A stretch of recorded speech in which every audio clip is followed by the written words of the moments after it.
Giant fans that have supported us for more than 30 years at Giant Stadium, for all those years in Yankee Stadium, and some of you even back to the Polo Grounds.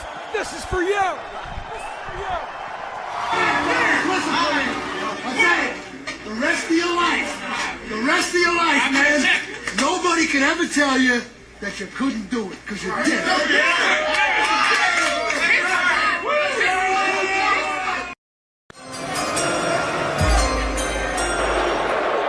With the second pick in the 2018 NFL Draft, the New York Giants select Saquon Barkley, running back, Penn State.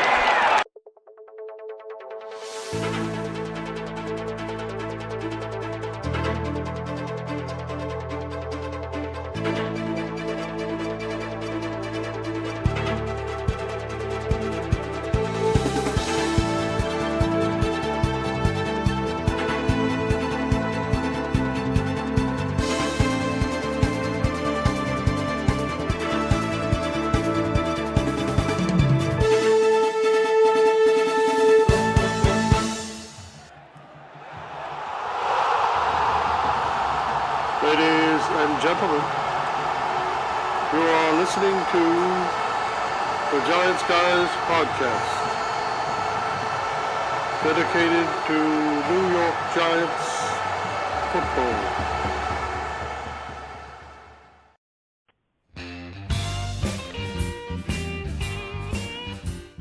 Okay, and we're here with Andy Furman, who runs the website ultimatenyg.com.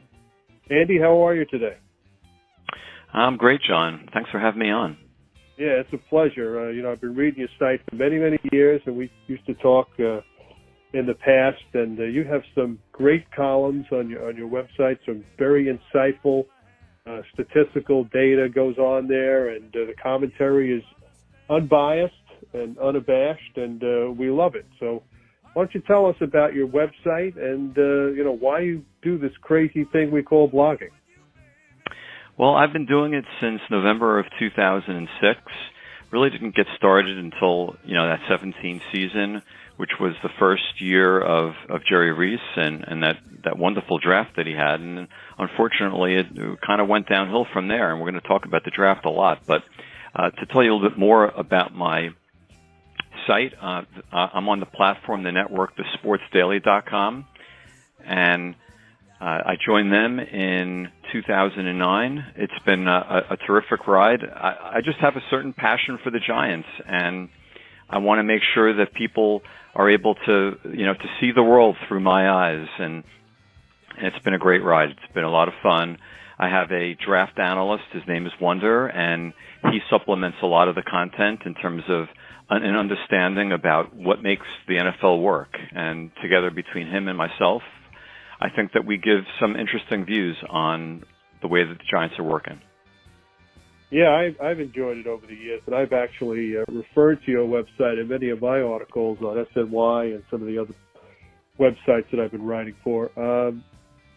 Let's talk about the draft. Jerry Reese is gone, and his lieutenant, Mark Ross. And why don't you just give us a little background on the way you see what their philosophy was when it came to going to the draft table and picking players? Well, that's a really, really good place to start, John. I think that the problem that we had with Reese, certainly myself, speaking, just for myself here, is that what Jerry Reese did from an architecture standpoint in terms of his design was that he really liked to draft the skill players, the flash, the wide receivers, and while he was actually a very, very good selector of wide receivers, there's no denying that. The problem was that it was, essentially top heavy, where he'd be able to get, a terrific, strong wide receiver like an Odell Beckham or a Hakeem Nicks. And then after that, it was just slim pickings. It was really, a very, very upside down type of architecture from our standpoint, because we believe that a team should be built from the line of scrimmage. And what Jerry Reese believed in was that you wanted to get those pass rushers, the JPPs, which he was able to get, and then after that, he neglected offensive line. And I think that was his true downfall. The fact that he neglected linebacker was an early criticism of ours. And then in around 2010, 2011, we were calling for Reese to start, replacing that aging offensive line, the stars that Ernie Accorsi had put together for Super Bowl, 42, and then the remnants for Super Bowl 46. And so here it was in 2010, 2011, these guys were getting long in the tooth, and Reese wasn't going after that. And see, that's the difference between being reactive and proactive.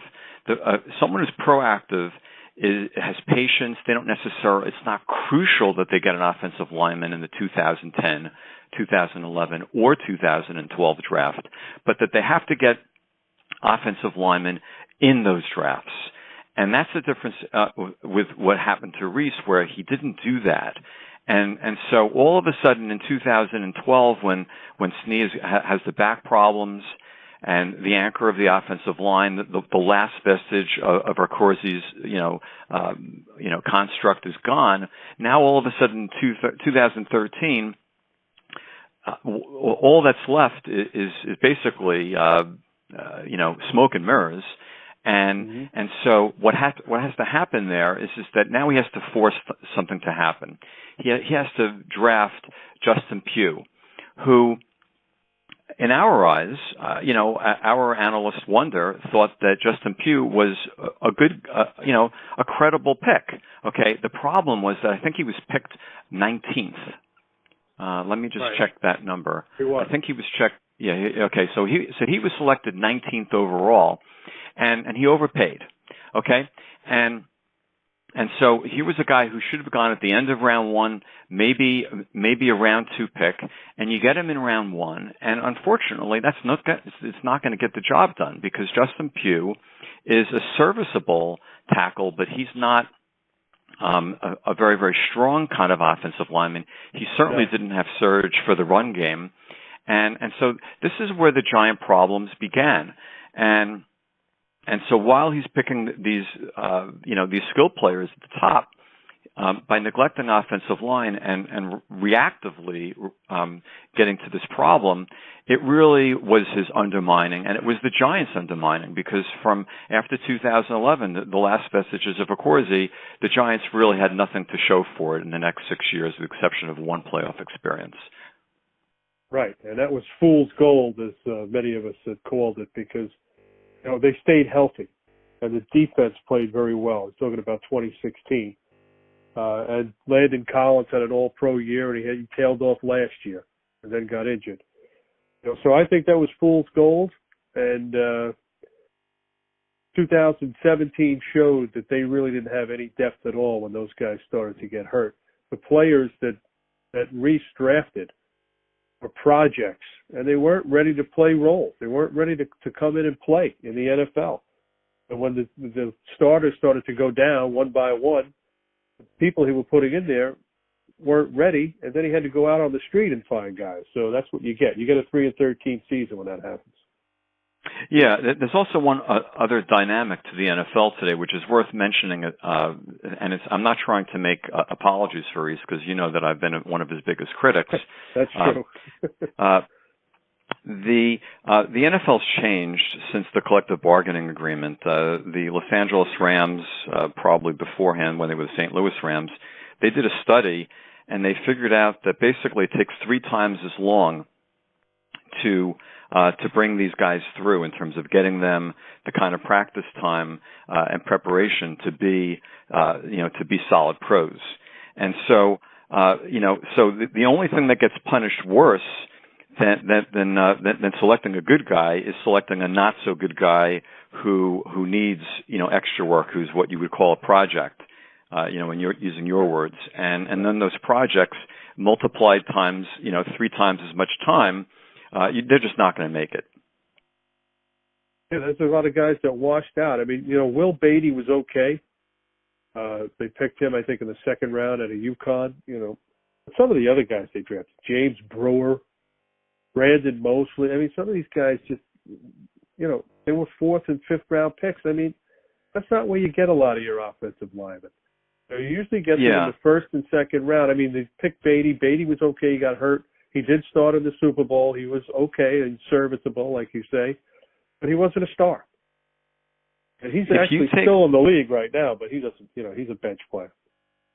If you take all of those guys that you mentioned, if you go through every single offensive lineman that Jerry Reese drafted in 11 years, how many Pro Bowl appearances did they have in total? I'm going to say none. Yeah. That's right. I asked the question sort of rhetorically because I know the answer. The answer is 0. You are correct, John. And that is the legacy of Jerry Reese. The fact that here it was, he was building a team upside down. He wasn't laying the foundation of an offensive line that could give Eli Manning the time that he needed to do the work that he needed to do. So, and this kind of goes back to Eli Manning. I mean, I'm a huge supporter of the Eli Mannings, and this is one of the reasons why is that if he had an offensive line in front of him, I think his career would have been different. And even so, he's been soldiering through and hasn't said a word of boo about the lack of offensive line. And so I made a prediction after this draft that Will Hernandez would be better than any single person. After 2 selections in Gettleman's career as a Giants GM, 2 selections it took him to find Will Hernandez, who will be better than anyone that Jerry Reese selected in 11 years of drafts on the offensive line. I think you might be right. I hope you're right anyway. Let's put it this way. I hope I'm right. Our draft analyst predicts that. I want to read you what our draft analyst said about Will Hernandez, and this is before the Giants took him. So this is our from our top 50. Wonder sequenced the top 50 prospects in the NFL draft before this went down. So there's no bias here, right? He didn't know where Will Hernandez was going to go. Okay, so he just says, okay, number 11. So 11th overall in the entire draft, guard Will Hernandez. For the first time in their life, the Giant Masters are right. He was like saluting them because typically fans don't necessarily have the kind of acumen in terms of watching all the film that Wonder watches. Right. He dissects the film. He dissects the combine. He's taking a look at these measurables. So he says that the Giants are going to be right. Giant fans are going to be right about wanting this guy at the beginning of round 2. He's just a bleeping beast. He says a comparison, Richie Incognito and Mike Iupati, both Pro Bowlers. Nasty, right. Attitude. Will change your offensive line. When he gets his hands on you, you're done. 10 years, plug and play. If you can get a bookend left tackle, your offensive line will become dominant. And so that's the kind of guy that they got. They got a road grader. They got a guy who can anchor the offensive line. In other words, all it takes for an offensive line to have character is one leader, one Pro Bowl player who takes the other 4 guys and leads them, and basically kicks them in the ass and makes sure that they're doing their job. Yeah, and they hope that this is the guy. And I've watched some film on Will Hernandez as the draft got close. And he played at UTEP, and sometimes the competition wasn't, the best. But he's throwing guys around. It was almost comical what he was doing to some of these guys. He was pancaking left and right. He was shoving guys around. He was throwing people to the ground. It looked like a movie with The Rock. It was nuts. Right, and so this is where, in terms of how you have to figure out how does it, when you're projecting a guy, you have to take a look at the measurables too. And it was one of the reasons why they look at the combine is because they want to see, does this guy have the strength? Because if he's just, pushing around weak guys, with weak competition in college, it's not going to translate to the pros. Well, as it turns out, I think this guy had 37 reps as well. Yeah. So this guy's an animal. He's really, really strong. And, I think that's the reason why Wonder had him 11th overall, and why we believe that he's going to be an All-Pro, if not a Pro Bowl. Pro Bowl, if not an All-Pro, in terms of where he can project to in terms of his ceiling. I agree. I think that he's the best pick they made in this entire draft, in the 6 picks they made. I agree. I agree completely. I mean, look, anyone who's got the 2nd pick overall can, like a blind man can, what's the expression? Even a blind squirrel can find a nut or something like that. That's right. The gentleman said his mother or his grandmother could have made the pick. That's what he said. That's right. I mean, so it's like when you're picking that high, yeah, you're going to get the Barkleys or you're going to get maybe your franchise quarterback, but it's really where you earn your salt in the 2nd and 3rd round when you're able to make those kinds of selections that unfortunately, Reese wasn't able to make. The guys like in this case, what we believe, we actually are very, very high on Lorenzo Carter as well. Mm-hmm. So, between Lorenzo Carter, Will Hernandez, that's really important. I think that Will Hernandez is going to have so much leverage in terms of what we get out of Barkley. The fact that Barkley's going to have a real road grader there, and he's going to really help. So, speaking of Barkley, do you think they're going to regret passing on Sam Darnold, Josh Allen, Josh Rosen in favor of Barkley, or even Bradley Chubb in favor of Barkley? This debate is going to be going on for a number of years, and the only answer that I have is that we won't know the answer for literally 10 years, because I think that what's going to probably happen, and this I would have said this the same way if they passed on Barkley or if they didn't, is that it just takes a certain amount of time. In other words, that what's going to happen with Barkley is that he's going to get through his first 2 or 3 years, and he's going to be the hare. It's the tortoise versus the hare. These quarterbacks that have to get developed, they're the tortoises. Barkley's the hare. Running backs, they usually, pardon the pun, they hit the ground running, and their careers, get shot out like a cannon. And usually you can tell very, very quickly whether these guys are real or not. Barkley, we believe, will be real. And as a matter of fact, it's worth noting for your listeners that we had Barkley as the number 1 pick, the number 1 rated overall player. In terms of whether he should have been selected or not, we can talk about that a little bit more here on this podcast. But just in terms of understanding the dynamic about the comparison, is that it's really not fair to judge the quarterbacks until literally 10 years, because some of these quarterbacks are going to be in the league 3, 4, 5 years, and they're not going to have that chance to really hit their stride and develop until then. I mean, look at Phil Simms. We see that all the time now with these first-round picks. Look at Jameis Winston, Marcus Mariota. Even look at Matthew Stafford. Yeah, he hasn't won anything. I mean, he puts up a lot of numbers, but still. Would you want him as your quarterback? Well, I'm a big Matt Stafford fan, so I guess for a name like that, yes. But I think that for these guys, in terms of whether they're going to be franchise quarterbacks or not, that remains to be seen. We saw flaws in all of those, the top 4. Oh, yeah. Whether it be Allen or Darnold or Rosen or Mayfield, all 4 had flaws. There wasn't an Andrew Luck or a John Elway. There wasn't that kind of a quarterback in this draft. And so and what we said before the draft was that if the Giants didn't have consensus on these guys, that it would be okay to not take a quarterback. And alternatively, what we would have done is we would have traded down. In other words, our idea was take a quarterback if you believe that there's a quarterback here, and if not, trade down. We were not of the opinion that we wanted a running back at 2 overall in the draft. And that goes back to the philosophy that we have, which is that the team should be built, in terms of the foundation, that the skilled players, the running backs, the wide receivers, the tight ends, the guys that touch the ball, that those guys should be complementary to that foundation. And considering that the Giants have taken 3 of them in the previous 3 or 4 years, guys like OBJ and Shepard and Ingram, that they didn't need any more skilled players than what they had, assuming that they could remain, fairly healthy, which, of course, was not the case in 2017. Well, you can just look at the Patriots as a model and who their wide receivers are. Okay, Julian Edelman was a college quarterback.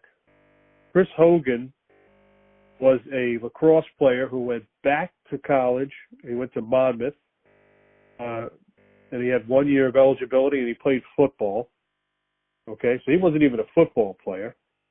And then they get odds and ends from around the league.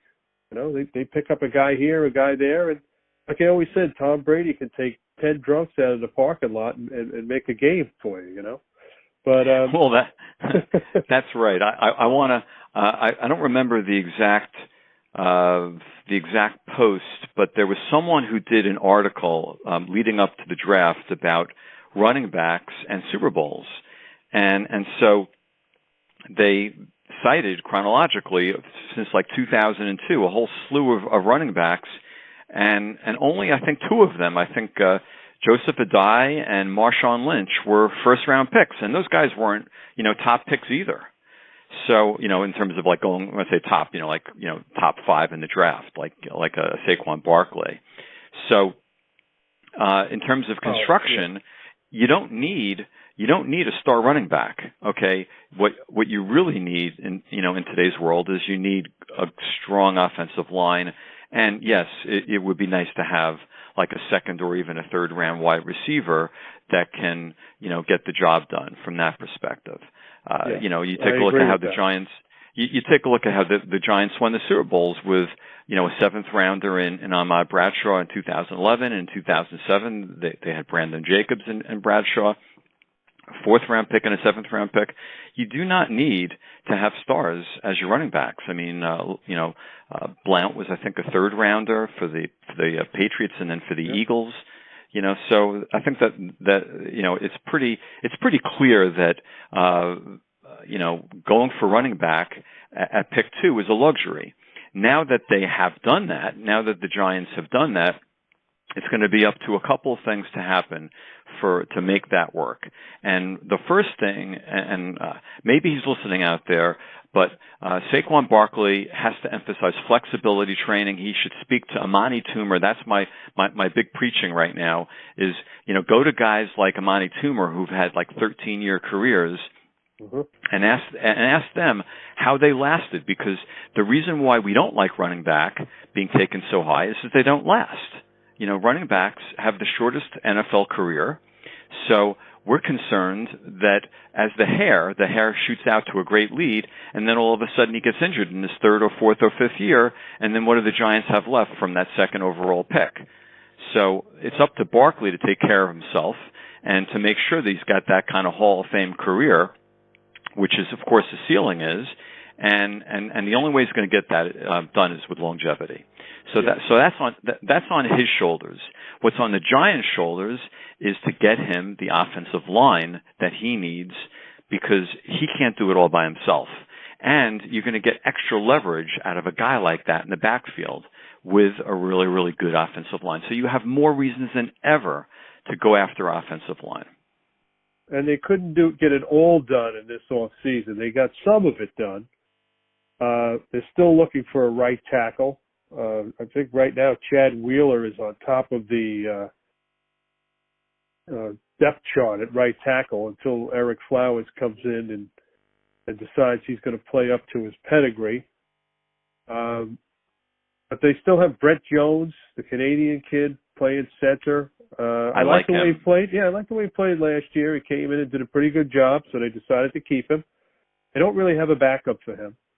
And then they got a lineman from Jacksonville. When Jacksonville signed Andrew Norwell from the Carolina Panthers, who I believe was on the top of the Giants list, they were just priced out on him. They got Omame from Jacksonville, who actually was out of a job because of Norwell. So let's see what that line looks like. I mean, John Jerry is still there. They still have guys there, lingering around from last year. Jerry's, pretty durable. He's played in a lot of games, but he's a B-level player. They have to do better than that. Is he one of the guys you think that they could lift up? Well, I'm thinking that we can lift up a decent number of the offensive linemen. I think you've got Jalapio is I think okay. Who else? They have John Greco. Yeah, Jalapio, Greco. Yeah. I think that these kinds of guys are okay, and I think that if they're given enough time, I think that they can be serviceable. I'm not looking for any of them to light the world afire, but I have the highest hopes for Jones. I really like Jones. Yes. I think he's going to do well. When he and Fluker got in the middle of the season, I thought that the Giants' offensive line really got into a little bit better rhythm. I think that they had a little bit, just an ability to push the pile a little bit, just a little bit of surge. And I was disappointed that they let Fluker go through free agency. I thought that he could have been kept up, but they chose to go a different route. And now we've got Hernandez in there. So, between Hernandez and Jones and Nate Solder, I think that's something that you can work with now. Give Eli maybe an extra half a second, dare I say a full second extra to hold the ball. Right. That was a big thing last year. We've been tweeting about it this past week or two. That there have been some people who have been citing the Pro Football Focus stats on how Eli Manning had the number one shortest holding time. Where in terms of the number of seconds that he had before he released the ball, it was 2.4 seconds, and that's not a good sign, because what that actually says is Eli Manning being responsible and saying, look, I can't kill drives with sacks, so I got to get rid of the ball. I don't have enough time to throw the ball. And he got rid of the ball very quickly and knew he was going to throw an incompletion. Sometimes he just spiked it, which I thought was a pretty damning commentary on the Giants' offensive game plan, first of all, and the offensive line, and the way the receivers were being sent out on a very truncated route tree. The defenses were playing 11 in the box, because they knew he didn't have time to throw, and the receivers weren't going to get downfield. So when you jam the box like that, you're asking a guy to throw a 4-yard pass. He's covered. And if he catches the ball, he's down right away. He's hit right away. So to me, that McAdoo game plan really hurt Eli's career. He was trying to get his passing percentage up, his completion percentage up to 70%. Who cares? My father always said, if you have 60 passes and they're all touchdowns, you got 42 points. Who cares if you complete? Yeah, who cares if you complete a 10-yard or a 4-yard pass? So get the ball down the field, spread the defense out. They never did that, and that's why the offensive line, they were bad to begin with. You were asking 5 guys to block 8 every play. It couldn't work. If they did block the primary guy, they couldn't get to the secondary guy. And that's why the running game went nowhere. That's why the whole offense went nowhere. They're scoring 17 points a game if they're lucky. So now with this offense, they're going to utilize all their weapons. They're going to spread people out. They're going to put Evan Ingram as a split, as a flanker type of guy. They're going to get him out in space. Defenses are going to have to backpedal. They're not going to be able to tee off anymore. Yeah. Plus, you have an offensive line that's actually going to do the job. So it's going to be an attacking offense instead of a retreating one, I think. Yeah, I think that as long as the offense is healthy this year, overall, I think that what's going to end up happening now is just that they're going to actually have a run game, and now these safeties aren't going to be able to play too deep anymore. They just won't have that luxury. Right, they're going to have to come up. And you know what? A lot of people said, why did they sign Jonathan Stewart? His stats are terrible. I said, you know what he does? He runs into defenders and wears them out. That's what he does. He'll get you 4 yards, okay? But he's going to make people work to bring him down. He's going to make people chase him. He's going to grind it. And sometimes you need that. You need to get some blood in your mouth right at the beginning of the game to get everybody going. And he's the kind of player that does that. He's very good in the red zone, which the Giants, as you know, have been a terrible red zone team. And, he's the perfect guy for that. And plus, he has the right attitude, too. He's a football player. Yeah, I'm really hoping that guys like Hernandez give Hernandez and Jones, give the team the surge that they need to get first downs. They have a new guard that they brought over from Jacksonville. I'm not sure how to pronounce his last name. Omame. Can you tell me? Because I don't know him very well. I actually asked our analyst Wonder about him, and he was kind of lukewarm on the guy. Does Omame have surge? He's big. He's different. We don't really know. I haven't seen him. I haven't seen a lot of Jacksonville Jaguar games, and a lot of people outside of Jacksonville, and some people that are in Jacksonville haven't seen a lot of Jacksonville Jaguar games. So he's okay, but he was replaced. That was my thing. Yeah. They wanted to replace him, so he wasn't high on Doug Marone's list. Doug Marone's an offensive lineman by trade. So to me, I was kind of a curious pickup for the Giants. The jury's out. Yeah, so I guess he's just another guy. I mean, they're paying him a decent buck to come here, but I think they may have seen something. So we'll see. Who knows? Yeah. Gettleman, certainly got an upgrade. I don't know if it was a strong upgrade, but it was certainly an upgrade off of what we had last year. I think it's just really telling. This is another one of those Twitter themes that we've seen running through, is how the Giant offensive line is completely reconstructed from last year. I mean, that is such a huge statement. It's an indictment of the lack of resources that Reese provided. And so here it is. They've got a fresh start, and hopefully these guys will get it done because, I said it last year. I'll say it again. This team's success is going to go as successful as the offensive line. Okay, I got two more questions for you. And the first one is about a trade the Giants made for a linebacker, Alec Ogletree. And what do you see Ogletree bringing to the team?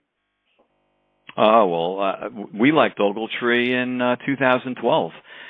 In 2012, in the first round of the draft, in our opinion, this might go down as the single most unfortunate and worst pick of Jerry Reese's tenure. Because here it was, the Giants were picking 32nd, and there were three guys that we liked at that spot when it came to them picking, the guys that were available. One of them was a guy who it turned out that his career wasn't anything special, and that probably would have been a bust.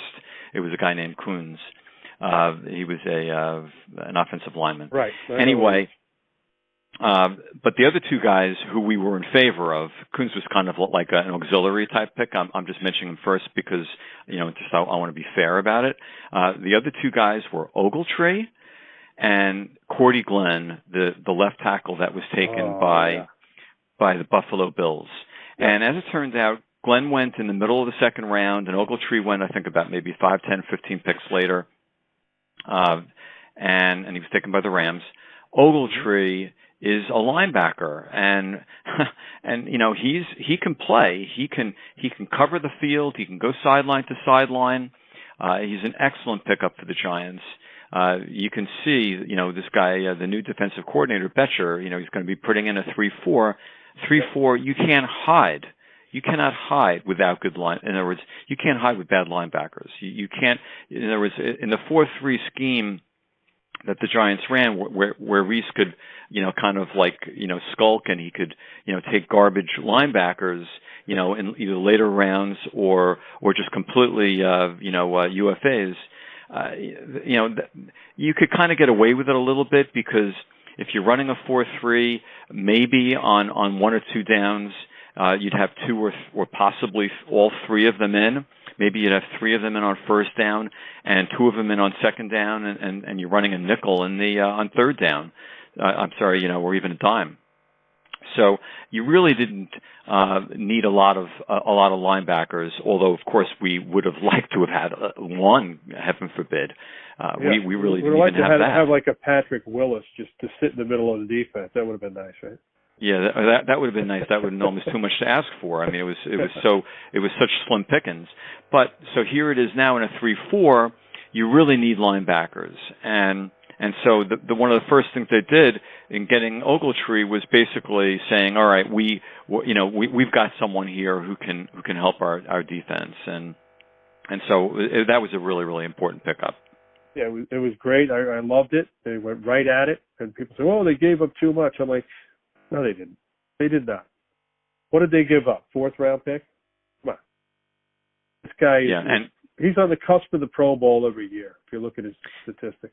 His statistics fell off last year. He was a little bit, disappointed. I think some of it was scheme. I think that with Betcher, he's going to have a great year. Yeah, I think it's a big pickup. Now, I got one more question for you before we have to go. The Giants did draft a quarterback, Kyle Lauletta, and when they did that, everyone was like, who is this guy and what can he do? And I've been reading up on him, and I've been watching a lot of film, and the reason why he wasn't a 1st round or 2nd round pick, so they say, is because they had questions about his arm strength. And Pat Shermer said, there's nothing wrong with his arm. Arm strength is really not that important anyway. And now I see guys like Brian Billick coming forward and John Gruden say, yeah, well, this guy, we like him. But we could have taken him. And Billick said he was probably the best quarterback in the draft, maybe the smartest, too. So what did you and Wonder think of the Lauletta pick? Okay. Some of this is just, in terms of philosophy now. The way that Wonder sees quarterback, he says, look, I want arm strength. I want to have an NFL arm, and then once I have an NFL arm, I can develop that guy. In other words, I can make sure that he's got the good footwork. I'm going to work on the way that he's making his reads. In other words, that I'm going to be able to coach him up once I have that arm strength. So from that perspective, he liked the guy White in the 4th or 5th round. I think that White went. I don't remember exactly where. Can't recall where he went. He did get drafted though. Yeah. So he preferred White over Lauletta. Okay, but it encourages me greatly to hear the words of Pat Shermer, because Shermer knows quarterbacks arguably as well as anyone out there. Sure. And so if he's going to say that Lauletta's arm strength is adequate for him, then if there's anyone out there that's going to be able to develop him, it's going to be Shermer. Okay, I mean, I have that much confidence in Shermer's quarterback development. He has a track record which is just stellar with quarterbacks. He took total garbage at Cleveland and made them into like their quote-unquote career years. I'm not going to say they were great years, but he made them essentially serviceable.